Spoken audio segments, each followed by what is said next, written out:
내 영혼이 잠잠히 하나님을 기다립니다. 성경 통독을 돕는 바이블 가이드입니다. 열왕기하 16장부터 18장을 읽습니다. 믿음으로 사는 것은 모두가 인정해주는 길은 아닙니다. 아무도 알아주지 않을 수도 손가락질 받는 길일 수도 있습니다. 그 길은 좁은 길입니다. 오늘 본문은 서로 상반된 길을 선택했던 북이스라엘과 남유다의 이야기를 들려줍니다.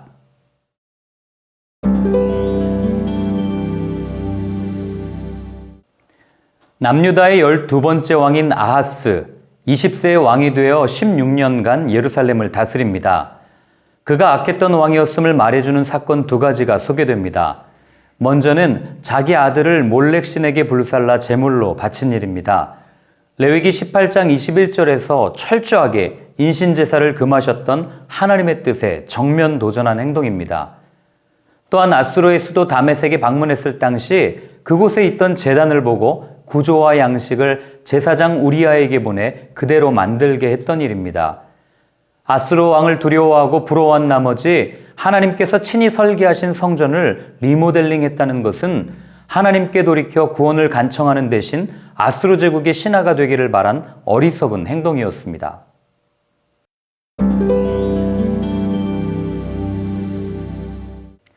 북이스라엘의 마지막 왕 호세아가 소개됩니다. 그는 아수르의 살마네세를 섬기다 친애국 정책으로 노선을 바꿉니다. 이에 아수르 왕은 사마리아를 10년간 포위합니다. 그렇다면 북이스라엘은 왜 멸망했을까요? 17장은 그 이유를 들려줍니다.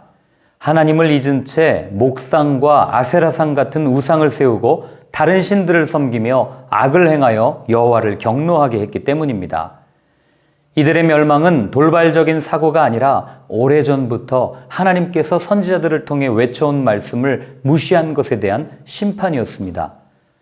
아수르 왕은 사마리아의 지도자들을 추방한 다음 이방 민족을 사마리아로 옮기는 이주 정책을 펴니다. 북이스라엘의 반역을 막기 위한 인종 혼합 정책을 편 것입니다. 그런데 전쟁으로 땅이 황폐해진 후 요단 산림지대에 증가한 사자들로 인해 이주민들이 물려 죽게 됩니다. 이들은 그 원인이 그 땅의 신을 제대로 섬기지 못한 데 있다고 진단하고 북이스라엘에서 포로로 잡아온 제사장 한 사람을 보내 하나님을 경배하는 방법을 가르치게 합니다.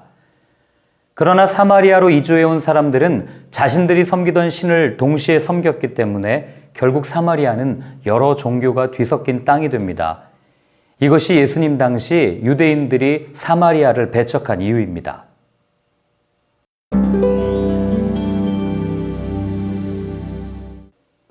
18장부터 20장까지는 25세의 왕이 되어 29년 동안 예루살렘을 다스린 히스기야의 이야기가 펼쳐집니다.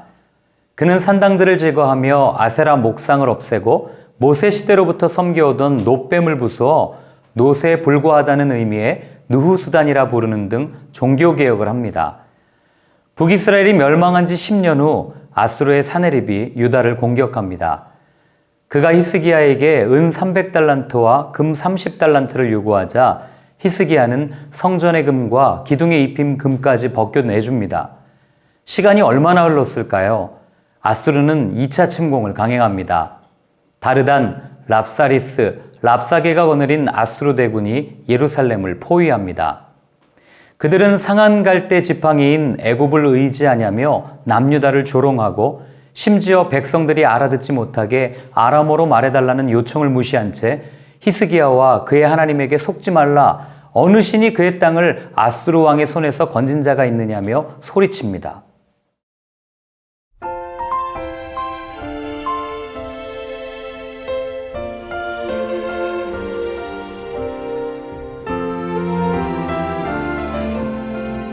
하나님만을 의지하고자 결단하고 계명을 지킨 히스기야에게 돌아온 것은 고난과 어려움이었습니다. 변한 것이 없습니다. 현실은 냉혹했습니다.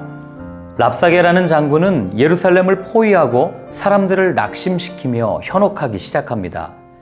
히스기야와 그가 믿는 하나님을 조롱하는 말로 비아냥거립니다. 악한 영은 랍사게 장군과 같이 우리에게 끊임없이 소리칩니다. 하나님에게 속지 말아라.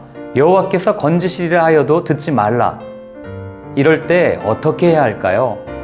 히브리서 11장에 나오는 믿음으로 산 사람들을 기억하십시오. 세상은 그들을 힘들게 하고 죽이려 했지만 그들은 결국 세상이 감당하지 못하는 사람들이 되었습니다. 의심과 절망으로 눈앞이 캄캄하십니까? 하나님을 신뢰하십시오. 위기는 곧 기회입니다. 아무것도 할 수 없는 그때가 그분이 일하실 때입니다.